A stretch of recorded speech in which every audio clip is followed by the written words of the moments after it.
Allez, tout le monde arrive, on a une petite visite cet après-midi d'un apiculteur, Denis, qui est là. Et donc là, il va nous montrer comment on met en route le... Comment ça s'appelle? L'enfumoir, c'est ça? Tu peux pas le l'enfumoir. Ouais. Ouais. Parce que les abeilles, elles sont vieilles. Les abeilles, elles sont vieilles. Vous savez, elles ont 150 millions d'années. Ouais. C'est vieux, hein. Vous savez, nous, humains, Patrice a le même âge. Sapiens, là. Patrice a le même âge. 2000 ans 2000 10 000. Non, je pense 10 000, moins. ouais, un peu plus. Non, attends, parce que... un peu plus. C'est quoi la question? 15 000. C'est quoi la question? 300 000, voilà, 300 000. Et les abeilles, elles, c'est 150 millions d'années. Ça fait une baille, hein. Ça fait un bail. Alors à cette époque-là, il y avait que de la forêt, quoi. Hein, et les abeilles, elles n'avaient pas de prédateurs. Il n'y avait même pas d'ours. Et donc le seul problème des abeilles, c'était le feu. Alors du coup, nous, apiculteurs... Ah oui, alors, le feu, attends. Vous savez, s'il y a de la fumée, c'est qu'il y a un feu, on est d'accord? Oui. Ouais, s'il y a le feu, il y a la fumée. Mais en plus, si vous sentez la fumée, le feu, ça veut dire qu'il vient vers nous. Hein, s'il y a un feu là, par là, et que le vent il va par là, le feu il ne vient pas vers nous. Tandis que si le vent il est toujours comme ça et qu'on sent de la fumée, c'est que de toute façon, si on sent la fumée, il va y avoir un feu qui va arriver sur nous bientôt. Il n'y a pas le choix. Et alors le feu qui arrive, il y a de la fumée, et cette fumée, elle est d'abord froide. Après, quand la fumée est chaude, c'est que le feu il est tout près. Et après, il y a le feu. Donc fumée froide, fumée chaude, et voilà. Et donc finalement, c'est un signal. Quand on sent de la fumée, c'est-à-dire qu'il y a un feu qui arrive, et il faut se préparer à partir. Et c'est pareil pour les abeilles. Comme elles craignent le feu, vous savez, s'il y a le feu dans le nid d'abeilles, elles meurent tous. Comme elles savent voler, elles se préparent à partir. En fait. Alors comment elles font pour ce qu'elles font avant de partir, avant de s'envoler, elles vont mettre la tête dans les alvéoles de miel, dans la cire, et elles vont manger pour prendre des forces, parce que le sucre, ça donne plein d'énergie. Donc celles qui savent voler dans la ruche, elles sentent de la fumée qui est encore froide, et du coup, elles mettent la tête dans les alvéoles de miel, et vas-y que je mange, vas-y que je mange, vas-y que je mange. Comme ça, elles vont pouvoir partir et durer 3, 4, 5 jours, une semaine sans manger. D'accord? Donc elles font des réserves, elles font des provisions, elles mangent. Et par contre, quand la fumée est chaude, il est temps de partir. Alors nous, apiculteurs, ce qu'on fait, on fait de la fumée, on fait de la fumée froide. Comme ça, toutes celles qui volent, elles vont rester dans la ruche, elles vont mettre la tête dans les alvéoles de miel, et nous, on peut intervenir tranquillou. On peut venir, on peut travailler sans que les abeilles nous piquent ou soient partout, tout autour. Voilà. Donc, par contre, il faut que la fumée soit froide, parce que si elle est chaude, au contraire, elles vont toutes s'énerver, elles vont toutes sortir. Donc il faut veiller à ce que ça, là, l'enfumoir, fasse de la fumée froide. Voilà. Alors comment on fait de la fumée froide? Avec un feu froid. Ouais, c'est pas mal ça. L'idée, c'est mettre de l'humidité. Bon, ça, c'est des granules pour... c'est des granules pour que ça brûle. En fait, il y a un truc très simple. Pour avoir de l'humidité, on prend de l'herbe verte. Alors, elle a été coupée, mais voilà. On prend de l'herbe toute verte. Et on va la mettre par-dessus. Alors, je vais vous faire sentir ça.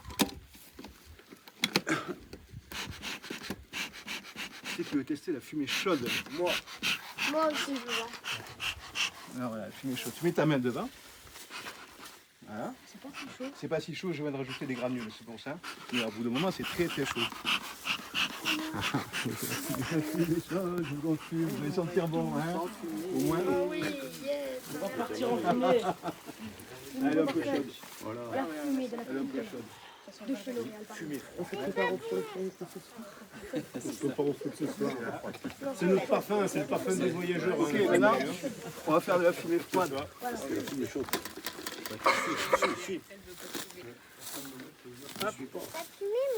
Empreinte d'air. Oh, t'es pas une abeille. Voilà. Il n'y a pas du sucre, il y a trop de fumée, là, faut que je mette la tête dans le sucre.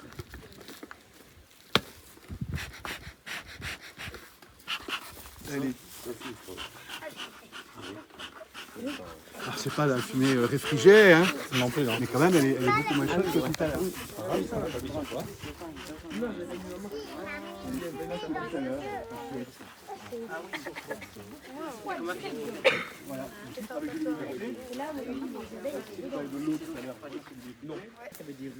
Alors ici, on n'est pas chez nous, on n'est même plus chez Suzy, on est chez les abeilles. Donc en fait, à partir de maintenant, on va s'approcher tout doucement et on va veiller toujours sur elle. On va toujours avoir l'œil, on va toujours faire gaffe. Une abeille, c'est un langage. Alors c'est pas un langage humain, hein. Ça va pas nous dire hey, là, tu m'embêtes, machin. Non, ce que ça fait d'abord, ça vient près de nous et ça vient voir. Ça vient voir les visages qu'elle ne connaît pas. Moi, elles me connaissent. Donc elles n'iront pas me voir, sur surprise. Soit celles qui sont nées il n'y a pas longtemps. Mais elles vont peut-être venir vous voir autour, tout ça. Si on les gêne, elles vont nous frôler. Hein, si on approche de la ruche et qu'on est sur la piste d'envol, vous savez, c'est comme les Airbus, là, comme les avions, là, il y a des pistes d'atterrissage. Et il ne faut pas se mettre dans la ligne de la piste, sinon on va être gêné. On va gêner l'avion. Du coup, là, si on gêne les abeilles en se mettant pile là où elles ont envie d'aller, donc là, elles sont retournées vers l'autre côté, mais tout à l'heure, j'ai vu, elles allaient butiner par là-bas. Donc du coup, on va s'approcher. Si on voit qu'il y a plein d'abeilles qui volent dans un sens, on va se coucher simplement, hein, pour les laisser passer. Se coucher? Sinon, on va se pousser. Du coup, sinon, au début, elles nous évitent à 1 mètre là. Elles font le tour. Après, elles se rapprochent un peu, elles nous frôlent. L'étape suivante, si on est toujours là et qu'on les gêne, elles vont nous percuter. Tong, et elles s'en vont. Et l'étape d'après, elles vont nous piquer. D'accord? Donc il y a une gradation dans la réponse des abeilles, dans leur comportement. Elles nous connaissent, hein, nous humains. D'accord. On est vachement plus jeunes, hein, comme je vous disais, que elles. Elles ont. Oui. S'il y a une abeille qui se pose sur nous, est-ce qu'elle va nous piquer Si elle se pose, directement ou est-ce qu'elle va peut-être pas nous piquer? Si tu paniques, elle te pique. là, elles ne nous piqueront pas. Ok. En fait, déjà, elles se distancent, elles vous ont entendu, elles entendent les voix, elles entendent la vibration du pas sur le sol. Donc l'abeille, c'est un monde d'odeur et un monde de vibrations, de bruit. Donc toutes les vibrations du sol, tout ça, elles les entendent, elles les captent. Elles nous ont déjà captés. Si on les embêtait déjà, parce que vous aviez des parfums, des choses comme ça, elles nous auraient déjà piqué. Moi, ça m'est arrivé. C'était pas ici, c'était assez loin. J'allais aux abeilles tous les jours, comme ça. Mais il y avait mon propriétaire là, de ma location. Je lui ai dit, mais viens un jour. Alors, c'était un dimanche, il y avait un repas chez des amis. Il s'était mis en costume, il s'était parfumé, aftershave, tout ça. Je lui ai dit, mais viens voir, elles sont cool mes abeilles. Je me mets à 1 mètre d'elles, c'est cool. Tu parles. On était à 50 mètres d'ici à la maison, au hangar là-bas. Il y a une abeille qui est sortie et qui l'a piqué sur le nez là. Paf, direct. Hein, donc, en fait, une abeille, toutes celles-là, là, par ruche, là, actuellement, il y en a 20 000 par ruche. Hein. 20 000. Ouais. Si on les avait déjà embêtées, elles seraient déjà venues nous piquer. D'accord? Donc, en fait, sans le dire, là, je vous ai amené jusqu'ici, mais c'est un premier test. Personne n'a été piqué? Non. Voilà. Sans citer le nom, parmi nous, il y a un ami diabétique qui fait des hyperglycémies avec un sang riche en sucre et il ne risque rien celui-là. Ah, je ne crois pas, mais là, il faut tester. Il faut tester. Ça n'a pas été piqué? Alors, c'est bon. On va l'envoyer en s'approcher un petit peu premier. plus. On va s'approcher un peu. Et la consigne, c'est on a toujours un œil sur elle. Mais les abeilles, c'est Tardeville en fait. Elles entendent, elles ressentent. Donc on s'approche tout doucement. On peut parler, il n'y a pas de problème. C'est les abeilles. Moi, je suis pas méchant. Donc, en fait, on va s'arrêter là. On va s'arrêter là et on va essayer de voir où est-ce qu'elles vont. En fait, une abeille, ça va super vite. Je ne sais pas si vous avez vu, vous allez voir, là, donc il y en a qui arrivent à la ruche, il y en a qui partent, et après on les voit plus. Zoom, zoom. Alors peut-être qu'on peut regarder en l'air, peut-être qu'il y en aura. Il y en a quelques-unes. Parce que là, on voit bien celles qui sont près de la ruche, parce qu'elles ont freiné avant d'atterrir ou de partir. Mais il y en a plein qui arrivent et qui partent à super grande vitesse. Hein, donc en une seconde, elles sont sur nous, même pas. On disait tout à l'heure que chez les abeilles, il y en a qui étaient plus ou moins sympas. Donc tu disais que les tiennes étaient sympas.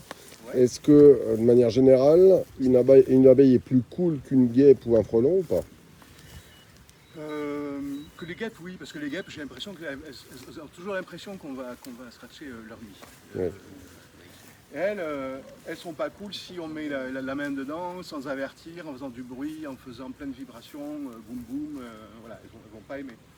Là, écoute, elles nous tolèrent. Voilà, toujours a priori. Je suis pas encore Alors, piquée, alors on ça, regarde, on regarde toujours le. Peut-être on peut se mettre de ce côté. Je sais pas si on verra bien les.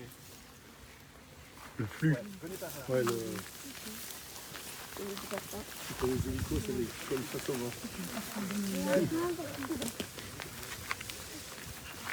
En fait, les abeilles qui sont venues de mon beau-père, ça veut dire.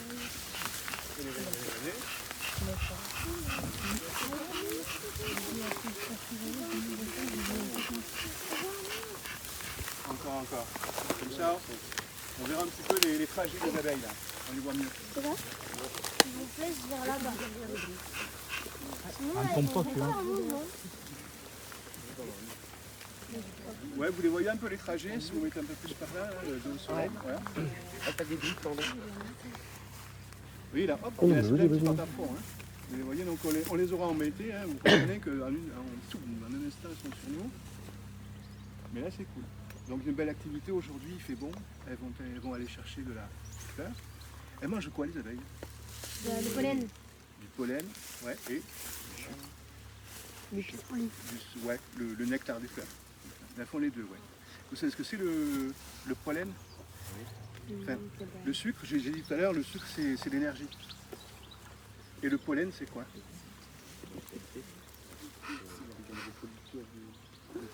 Le pollen, c'est dans la... Oui, ouais, pour la fleur, ouais. Mais en fait, c'est plein de protéines. Hein, si vous êtes végétarien, vous mangez du pollen et ça remplace les protéines. Ça remplace la viande, si vous voulez. Ils sortent beaucoup, dis donc.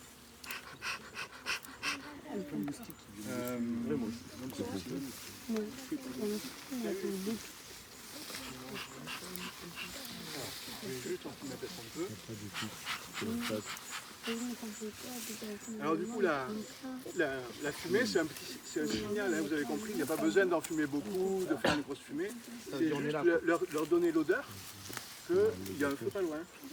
Et juste, elles voient tranquille, en plus maintenant elles ne sont pas dupes, hein, elles sont peinards, hein, elles ne vont pas toutes mettre la tête dans les alvéoles. On peut s'approcher un peu, là je vois que ça se passe bien. À quelle fréquence tu viens consulter les ruches parce qu'elles ont l'habitude de te voir, mais c'est quoi? C'est une fois par semaine, une fois par mois? Ouais, alors ça dépend beaucoup de la saison. L'activité des abeilles, comme tous les êtres vivants, en fait, c'est fonction de la température. Pendant l'hiver, j'y vais pas. Il n'y a pas besoin, elles sont enfermées, elles font leur truc, elles mangent leur miel et leurs réserves. Il n'y a pas besoin d'aller les visiter. Par contre, comme apiculteur, je leur ai donné un gîte, je leur ai donné une maison en fait. Et du coup, je suis responsable de la place de leur maison. Pendant l'hiver, dans cette ruche, il y avait 3000 abeilles, 3-4 000 abeilles maxi. Au mois de juin, dans cette même ruche, il y aura 30 000 à 40 000 abeilles. Donc du coup, ça ne prend pas la même place. Donc si je ne veux pas qu'elles partent de ma ruche, c'est à moi de gérer le volume de leur espace. Donc, mon rôle d'apiculteur, mon premier rôle, c'est gérer l'espace dans la ruche. Pendant l'hiver, avant l'hiver, je vais resserrer en fonction de la quantité de population.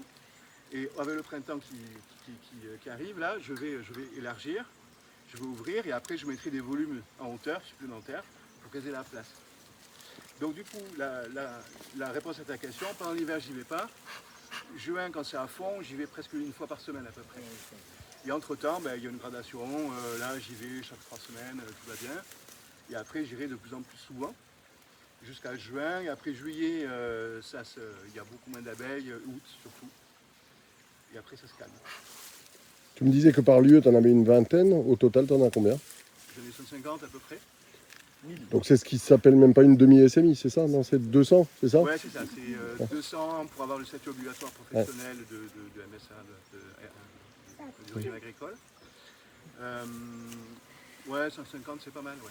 Donc du coup, ce que je te disais, c'est que la plupart des apiculteurs, depuis l'après-guerre, depuis qu'il y a des camions plateaux, des grues et le pétrole facile, la profession transhume les ruches.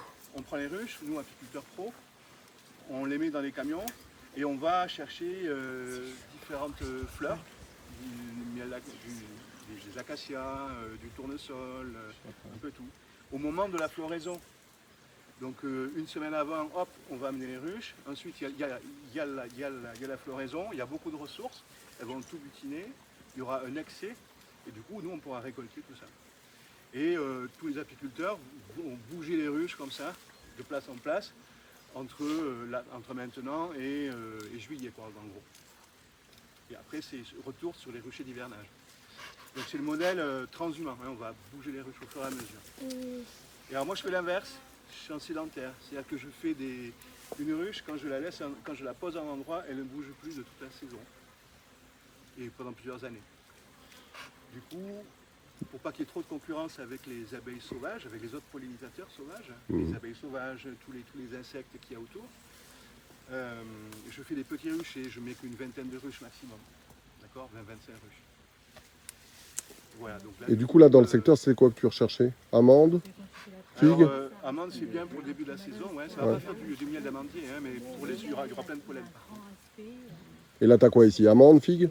Les figues, non, elles y vont pas, mais en fait, il y a toutes les fleurs là, du printemps. Ouais. Pour qu'il y ait du nectar dans les fleurs, il faut qu'il y ait une bonne température, donc plus de 18 degrés. Ouais. C'est le cas aujourd'hui, c'est chouette. Il faut qu'il y ait la fleur. Donc c'est pas tout le temps, une fleur, ça va durer 15 jours, 3 semaines maxi. Et une espèce va fleurir pendant 3 semaines, et après ça s'arrête. Donc il y a des floraisons successives comme ça.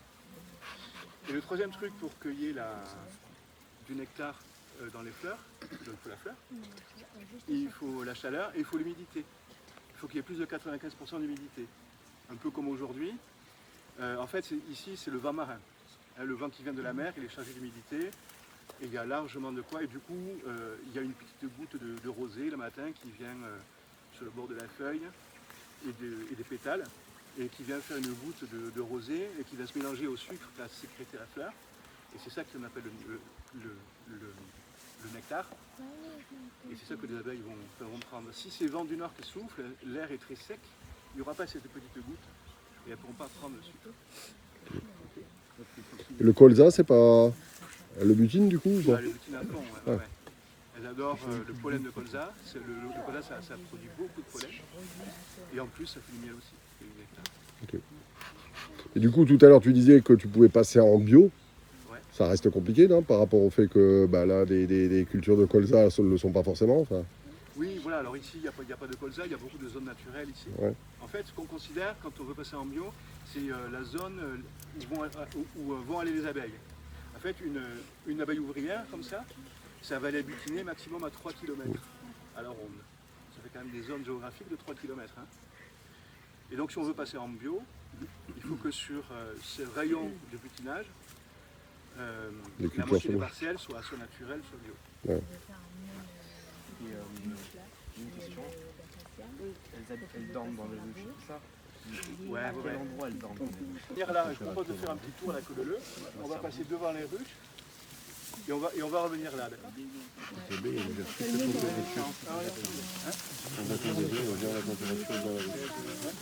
Et alors vous allez regarder s'il y a du pollen qui rentre. Elles auront du pollen sur les pattes. D'accord.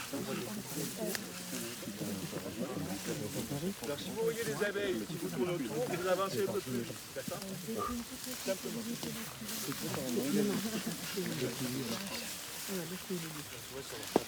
Si celui-là, regardez, il est trop grand. Oui, ça va bien, c'est pratique. Il peut rester derrière, et puis il chope tout. Quoi. Ah, ça bouge un peu plus quand même. C'est se baisser, comme ça vous pouvez rester un petit peu plus. Parce que les grainages qui partent comme ça, on se baisse un peu, et comme ça, on les gênera pas. Là, on est juste à l'entrée de la ruche. Et donc il y a quelques abeilles qui ont du pollen, alors c'est compliqué à voir. Hop, je vais zoomer un peu.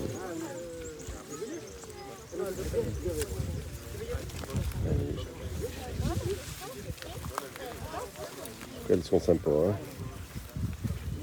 Cool. On est arrivé à 400 millions d'années à peu près. Et il y avait déjà une reproduction sexuée chez les arbres, mais c'était ce qu'on appelle les gymnospermes. C'est-à-dire que c'est comme les pins. C'est-à-dire qu'il y a le pollen qui sort et qui est emporté par le vent. Et la graine est nue, elle n'est pas portée par un fruit. Vers 200 millions d'années à peu près, ou 150, il y a les plantes à fleurs qui sont apparues. C'est autant des dinosaures à peu près. Vous avez vu ça, les images de dinosaures? On les représente souvent avec des grandes fleurs dessus. Vous avez vu ça déjà, des images avec des dinosaures et des fleurs à côté? C'est parce que les fleurs sont apparues à ce moment-là. Quand les fleurs sont apparues, il y a une espèce de guêpe, parce que les guêpes étaient encore antérieures aux abeilles. Il y a une espèce de guêpe qui, au lieu de manger les autres insectes, vous savez, les guêpes, c'est carnivore une guêpe. Ça mange la viande, ça mange d'autres insectes. Mais il y a une espèce de guêpe qui a décidé de devenir végétarienne et de prendre ses protéines sur les fleurs qui sont apparues à ce moment-là. Donc là, cette race de guêpe, à ce moment-là, elle est tout doucement devenue abeille. Donc du coup, elle ne mange plus d'autres insectes, elle ne mange que le pollen des fleurs. Et du coup, nous, les humains, on les a appelés des abeilles. Ouais, nous, humains, on est arrivé super après, mais oui. Donc en fait, une abeille, c'est une guêpe végétarienne. Ok? On comprend pas tout, hein. C'est des insectes qui sont T'as un tellement... moustique sur le front. sont tellement... comment dire? Denis, t'as un moustique sur le front. Sacré moustique. D'accord. L'enferme Un pas chien, avec toi. une brebis, on comprend bien leur langage, c'est des mammifères. Il y a une progéniture, il y a des petits, il y a de l'allaitement. On comprend ce qui se passe. Un insecte, c'est plus compliqué, quoi. On n'a pas trop de langage commun. Là, je vous avais parlé du langage, là, quand on s'approche. Mais Pas d'excès de confiance. voilà, pas d'excès de Toujours, confiance. Alors, j'ai pris des gants aussi, on ne sait jamais. Alors, Elle pique les plus gros ou les plus maigres avant? Juste par mesure de précaution. Ça dépend. Le végétarien. Assieds-toi parce que c'est plus grand. Ouais, si toi, c'est mieux si tu Ouais, t'assieds. Allez, il y a ça, plein c'est- d'abeilles qui arrivent. On crie pas, on reste sage. Par contre, courant. Non, non.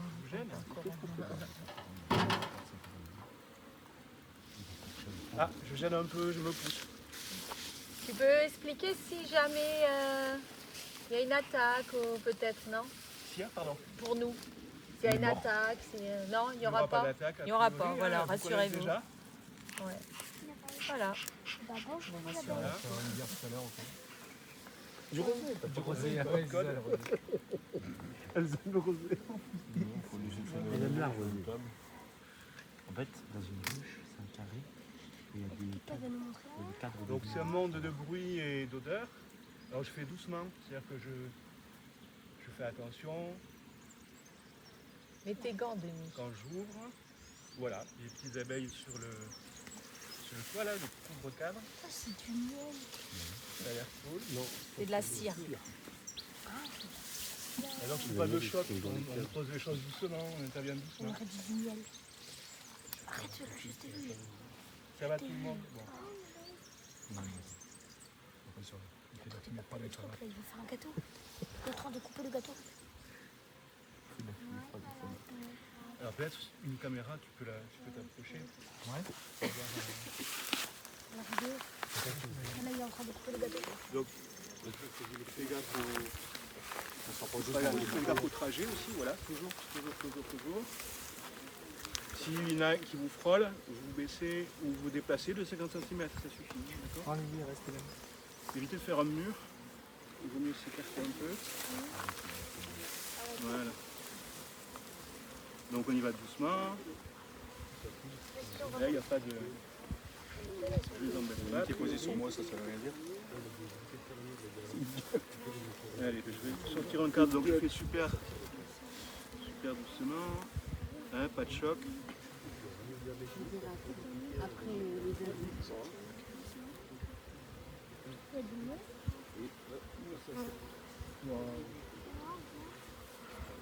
Ah ouais, le cassement. Ah, il y en a à peu près combien sur ça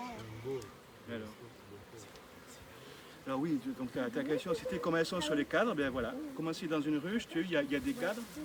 Tu les vois les cadres? Et elles se promènent. Là, qu'est-ce qui se passe sur ce cadre-là? Là, c'est un cadre où il y a du miel dedans. Ouais, c'est bon. Il y a du miel dedans. Et là, il y a des butineuses. Elles ont la tête dans le... Je ne sais pas si vous avez... Avec la fumée, là. Avec la fumée, je vous ai dit, elles ont comme réflexe de mettre la tête dans les alvéoles et de manger le nectar. Mais toutes celles-là, là, c'est des butineuses. On voit que les fesses. Elles ont la tête dedans. Je ne sais pas si vous voyez de près.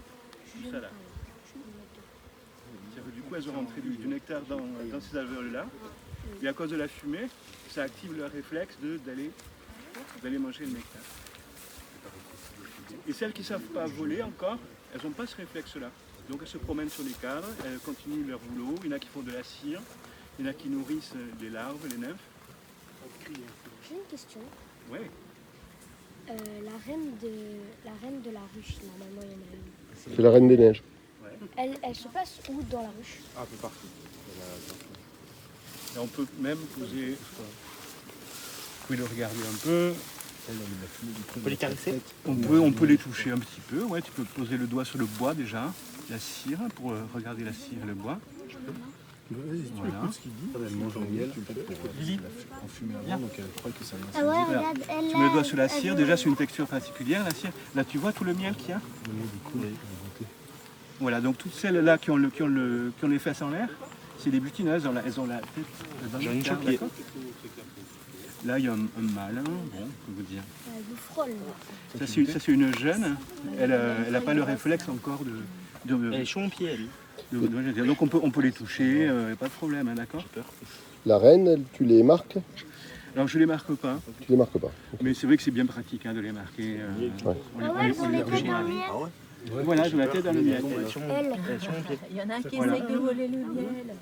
Je vous charde. Voilà, ouais, tu peux toucher, on peut toucher la cire. Du caramel dur avec des trous. Voilà, tu peux toucher la cire, là déjà, et si tu veux, tu vas toucher une abeille comme ça. Avec la cire, un peu d'abeilles, faire doucement. Tu peux même toucher les abeilles. Du miel? Ouais, mais les abeilles, on va utiliser Les alvéoles, là, c'est pas des alvéoles naturelles, c'est toi qui les appelles. Alors, c'est naturel. Moi j'ai mis au début, parfois j'ai mis des feuilles de cire, mais il n'y avait pas de... C'est les abeilles qui font ça. Mais c'est elles qui ont construit tout ça, ouais. Ce qui est incroyable, c'est qu'elles sont... Regarde, ça coule les alvéoles, également un alvéole dessous, ça coule. Là, il y a une ski processionnelle. C'est la taille, c'est Incroyable. incroyable. Mets le pied dessus. Elles font Tu la tues? Voilà. taille égale. Tu cours, il y a une chenille processionnaire. Il ne faut pas qu'il mette le pied dessus. Ah ouais, mais faites attention. C'est chouette, ouais, c'est bon, vous avez touché tout le monde, ce qui voulait toucher un petit peu, qui sait qu'il y a des... Là, il y en a une plus grosse, c'est quoi ça? C'est un mâle, ouais. C'est un mâle. C'est un Elles vont mâle. se noyer là. Qu'est-ce qu'il fait là? Tu peux toucher le là-bas. Mais il y en a combien? Ouais. Pourquoi il y a une chose dessus? Ouais, exact. Alors, En tout cas, tu vois je ne sais pas si tu vois ce qui brille là, enfin, c'est du nectar, c'est du nectar qu'elles viennent juste de prendre dans les fleurs. ça fait le miel. Si elles vont accumuler le nectar, mais c'est super liquide le nectar. En fait, elles vont se mettre devant l'alvéole de nectar, elles vont battre les ailes pour assécher, jusqu'à ce qu'il soit où il y ait très peu d'eau. Et du coup, il peut se conserver. Et quand il y a très peu d'eau, elles vont faire une opercule comme ça, elles vont boucher avec de la cire. Et c'est une conserve. C'est une conserve de miel. Donc là, ça veut dire qu'elle est remplie l'alvéole, et ça, c'est leur réserve. C'est la réserve pour l'hiver prochain, c'est la réserve. Et du coup, en hiver, normalement, c'est tout recouvert de cette chose. Voilà, s'ils ont pu tout mettre, ouais. Mais comment on fait pour prendre le miel? Parce qu'on peut pas le prendre à chaque petit doigt. Voilà, en fait, on ne peut pas le prendre là, on le fait pas. Ce qu'on fait, comme je vous ai dit, je rajoute des volumes supplémentaires. Quand il y a... Mais du coup, là où c'est marron, c'est là où il y a beaucoup de... Parce que là c'est marron et là c'est jaune. Ouais. C'est là où il y en a beaucoup de... C'est là où ils sont en train de pleurer. Ah ouais, Oui, regarde. là... Là, on voit bien qu'ils mettent la tête dans le... Elle met la tête dedans, ouais. Mais regarde le dessous. Je me remets dedans? Allez, On va pas les déranger plus vite, t'inquiète. Merci de l'avoir sorti. l'outil que tu utilises pour enlever les cadres, c'est à cause de la propolis, c'est ça? C'est ce qui colle? Oui, ce qui colle, c'est la propolis. Ouais, c'est une super substance, la propolis. Elles vont boucher les trous. J'en veux bien un peu de propolis. D'accord. Si t'arrives à gratter. Bon, là où c'est de la cire, ce propolis sur le côté, là, je ne vais pas le faire, là, parce que je vais pas le... Ça va pas les écraser. Elle va pas passer à travers. Ben non, je vais super doucement, comme ça elle se pousse. Elle va pas passer à travers, elle. De quoi? Oh, Hein, il faut pas aller vite. t'as des copines? Tu t'es fait des copains, Elias? Moi aussi, j'en avais une tout à l'heure sur le pied. Moi, Mais j'ai un trou, hein. moi c'était terrifiant parce qu'elle était sur mon orteil. Et est-ce que, comme pour beaucoup d'animaux, le C'est pas ressenti qu'on a peut influer sur leur caractère? Est-ce que tu vas à tes ruchers si t'es vraiment pas bien moralement? Ouais, j'évite. T'évites. J'évite. Bon, je vais faire des conneries d'abord. Mais aussi, comme si elle le sentait. Ouais. Elles le ressentent. Tu vois, là, je vais pas être aussi patient que ça, je vais aller plus vite. Si je suis fatigué en fin de journée, je vais plus vite. Et là, je fais une bêtise, je fais des gestes trop rapides comme ça. Et elles vont de suite, elles vont venir me voir. Elle va te... C'est super rapide une abeille, mais moi, il faut que je sois lent et doux. Oui, tu peux bouger, mais... Une fois qu'on est lent et doux, elles sont tranquilles. Voilà. Faut juste pas la gêner. Là, si je fais un choc, tout ça, elles vont toutes gueuler, elles vont toutes sortir. Il y en a 20 000, là, elles sont nombreuses. Et la propolis, c'est quoi pour les abeilles? Alors, c'est deux choses. Vous voyez, c'est ça la propolis, là, c'est ce qu'il y a là. Tu grattes pour moi? Allez, je gratte un peu. Oh, merci. Après, je le mets dans de l'alcool. L'alcool va prendre les propriétés de... Allez, La propolis, ça, c'est une sécrétion, elle sécrète avec un peu de cire et avec de la résine qu'elle chope dans les bourgeons. Elle va aller dans le short. Alors, elles vont à la fois boucher des trous, elles vont réparer des alvéoles et elles vont aussi, c'est leur médicament. D'accord. Au cas où elles ont une petite migraine, tout ça. Ouais. La propolis, c'est antiseptique, comme le miel, antibiotique, un peu comme le miel, antifongique, c'est-à-dire que s'il y a de l'humidité dedans, il n'y aura pas de... En fait, il y a plein d'humidité dedans, parce ce qu'elles font, c'est qu'elles respirent. Donc il y a plein d'humidité et pourtant il n'y a pas de champignons dedans. C'est grâce à la propolis qui est antifongique. Et pour elle, c'est antiviral. Elle a aucune raison. Pour nous, on a essayé, mais ça ne marche pas. Contre le Covid, évidemment, on a essayé, mais non, ça ne marche pas. Voilà, ça, donc si vous avez des rages dedans, vous pouvez le manger. Ceci dit, ça tâche. Bah, papa, il en a une en ce moment de rage dedans. Ça tâche, hein, c'est tout jaune, voilà. On n'a pas envie de toucher, c'est bon. Bon, on peut le manger. Dans l'herbe, il y en a plein. Voilà, mais c'est le médicament des abeilles. Non, on l'utilise en spray pour le mal de gorge. Je me suis fait une copine. Voilà. Et c'est Yes. le médicament pour nous. Ça marche pour la rage dedans. Ça marche pour les rages dedans. Ah bah, papa, il en aurait besoin alors. Ah, c'est un vrai... Si t'as mal à la gorge, c'est un désinfectant. Oui, alors en tant que bon apiculteur, tu penses quoi des méthodes où on va mettre du glucose, où on a des miels qui viennent de on ne sait pas trop où là Il y a plusieurs... il y a quelques mauvaises pratiques. Il ne faut pas tout confondre non plus. Il y a des périodes de l'année où s'il n'y a plus à manger, elles vont crever. Donc ça peut arriver, et souvent c'est février, mars. Mettons, je ne vous ai pas parlé du cycle annuel, mais en gros, s'il fait super beau en janvier, la reine elle va pondre beaucoup, des abeilles de saison, parce qu'il y a deux sortes d'abeilles, des abeilles d'hiver et des abeilles de saison. La population va grossir d'un coup, et ces jeunes abeilles-là, elles vont racler, il fait beau, donc il y a un peu de récolte, mais pas énorme. Et après, on arrive en février, et là, 3 semaines, un mois, il fait froid, il pleut, elles ne sortent plus. Ce qui se passe, c'est que la population a vachement grossi. Et là, elles vont racler en deux toutes les réserves qui restaient. Donc là, nous, apiculteurs, il faut arriver comme un pompier en disant tiens, je te nourris, sinon tu vas crever. Ouais. Donc là, on appelle ça du nourrissement. C'est pas gênant. Et en tant qu'apiculteur, il faut vérifier assez régulièrement. On va peser, on va soulever la ruche, on va voir si c'est assez lourd, s'il y a assez de miel dedans. Si c'est léger, on va nourrir. Après, il y a des mauvaises pratiques qui sont effectivement nourrir juste avant de récolter le miel, ça ne se fait pas. Sinon, elles vont mettre ce liquide sucré dans les alvéoles et on va vendre ça comme un miel. Non, ça c'est voilà. Mais ça c'est très rare, c'est excessivement rare. Après, on a des questions sur le miel importé, parce que voilà, en France, en Europe, c'est quand même super cadré. Je connais pas d'apiculteurs qui travaillent mal. On est tous plus ou moins doux, bourrins, voilà, on a chacun nos caractères, mais le fait qu'on fait du miel de qualité, quoi. On a quelques questions, par exemple, sur les miels importés. Vous savez, en France, maintenant, on consomme 3 fois plus de miel que ce qu'on produit. Donc, il y a des grossistes. On est obligé d'importer du miel. Du miel qui est surtout utilisé par l'industrie agroalimentaire pour faire des plats préparés, des petits gâteaux, etc. Il y a beaucoup de miel qui est utilisé. C'est souvent du miel d'importation. Ce miel d'importation, il peut venir de pays qui produisent très bien. En Ukraine, en Roumanie, il y a plein d'acacias, c'est formidable, il faut une belle apiculture. Mais parfois, ça vient, c'est importé, puis c'est importé, puis c'est importé, c'est importé. On perd un peu les étiquettes et en fait, ça vient de Chine. Et ce qu'on n'a pas compris là, c'est que le nombre de ruches en Chine, ça n'a pas bougé depuis 15 ans, mais la production a pratiquement doublé. Alors, ils sont très très forts. Voilà. Et ça, on ne sait pas trop. En fait, c'est pas le problème de l'origine du miel, parce que le miel, ça reste du miel. Voilà. Mais c'est ce qu'ils font avec ce miel, comment il est coupé, comment il est. C'est ça, c'est là le problème en fait. Parce qu'après, ceux qui viennent de Chine ou d'ici, l'abeille, elle n'a pas de frontières, hein, donc c'est comme il est coupé derrière. Voilà, il y a certains pays, on a les chiffres, tout d'un coup, une année, ils vont exporter beaucoup. Tu dis, mais qu'est-ce qui se passe, comment ils ont fait, quoi.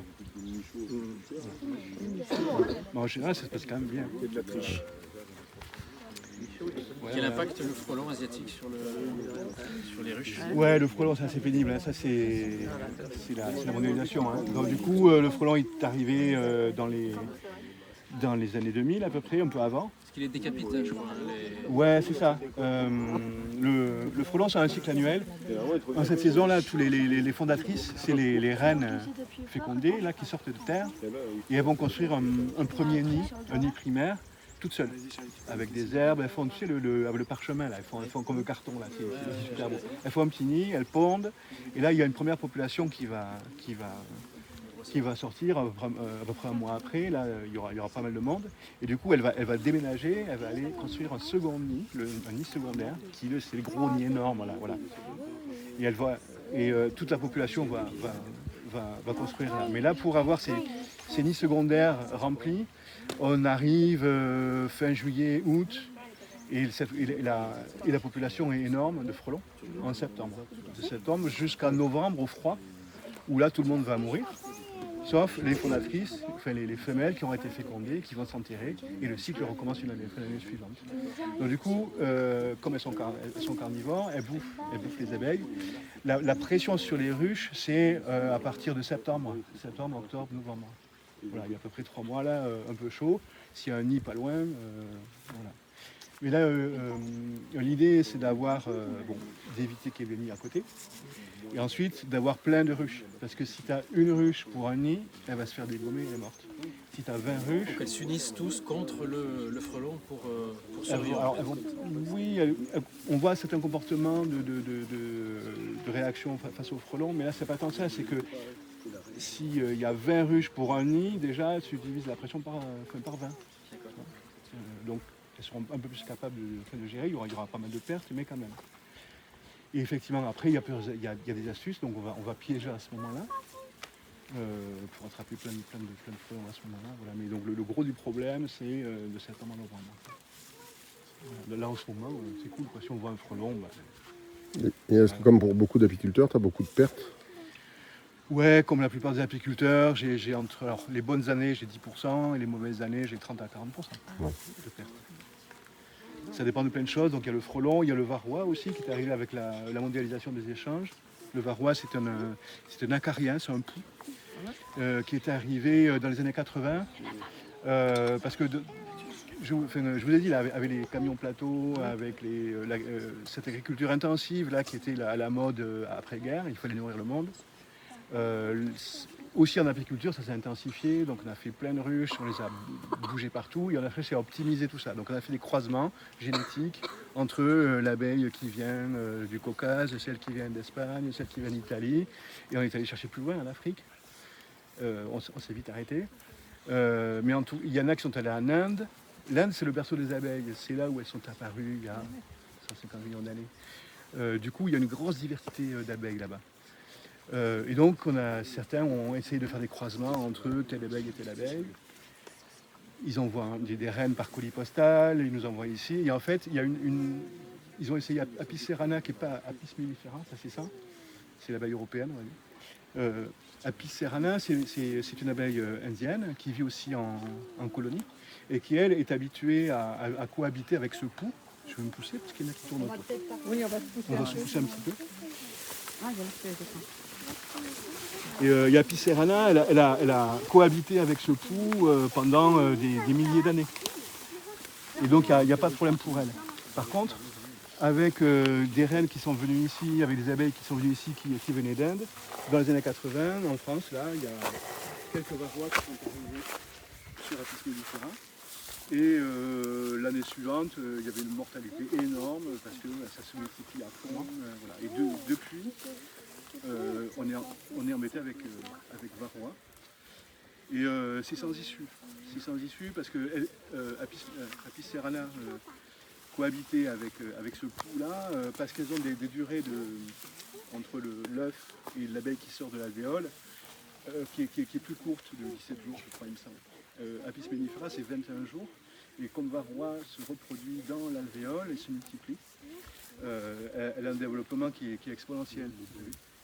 Donc du coup, ce ne sera pas possible de faire cohabiter Apis mellifera et ce varroa-là. Donc on est obligé de traiter, de se débrouiller pour qu'elle survive. Mais donc Apis mellifera, c'est une espèce que les apiculteurs portent à bout de bras, parce que dans la nature, c'est pas possible qu'elle survive. Pourquoi tu ne produis pas de gelée? Je ne fais pas de gelée royale. Pourquoi? C'est un atelier spécifique où on va faire comme de l'élevage de rennes. Ouais. Ça, j'en fais pour multiplier les rennes et les essaims pour ma propre génétique. Par contre, il faut simuler une production de rennes énorme. On va interrompre le processus de développement de la reine pour aller pomper avec une petite pompe en laboratoire de la gelée royale pour aspirer tout ça. C'est comme un avortement en fait. Ouais. Alors ça me dérange un peu. Okay. C'est bon la gelée royale, hein, c'est vraiment super. Comme médicament et comme complément alimentaire, c'est fabuleux. Par contre, le process là me dérange un peu. J'ai pas envie de faire ça, surtout que j'aime travailler en plein air. Quand on fait de la gelée royale, on passe autant de temps dans un labo sous la lumière qu'à l'extérieur. Ouais. Donc voilà, ça, je comprends. Et du coup, le pollen, t'en récoltes quand même? Oui, le pollen, ouais. Je fais du pollen de cyste ici. En climat méditerranéen, on a vachement de chance d'avoir plein de fleurs différentes. Ouais. Voilà, moi je suis spécialisé sur le pollen de cyste, qui est assez connu et qui a beaucoup de succès. Donc là, du coup, je vais vers Saint-Chinian, vers l'eau. Qui est de Et j'ai des ruchers sur Prat-sur-Anazor, sur Berlou, tout ça, où là je fais beaucoup de pollen de cyste, là qui va bientôt sortir. Là. Ouais, okay. Il y a les bourgeons qui sont un peu gros là, c'est les premières fleurs vont sortir bientôt. Okay. Énormément de propriétés médicinales. Moi je veux goûter. Allez, le miel, ça m'a acheté du miel. Ouais, je veux acheter du miel. Mais on peut déjà dire merci, hein. Un grand merci. Et on peut saluer les abeilles. Ouais. Ça va bien, merci. Au revoir les abeilles, merci les abeilles. Voilà, Charlie. L'honneur a proposé, alors il est dans le Quercy. Là c'est le miel du Quercy. Le Quercy Rocamadour. Ouais, au milieu de rien là-bas. Du Comminges. Donc là c'est du tilleul. Donc là c'est un miel monofloral, là c'est des miels polyfloraux. Il y a plein de nectar qui composent. Et donc dans le Comminges, et avec celui-là aussi dans le Comminges, c'est du montagne.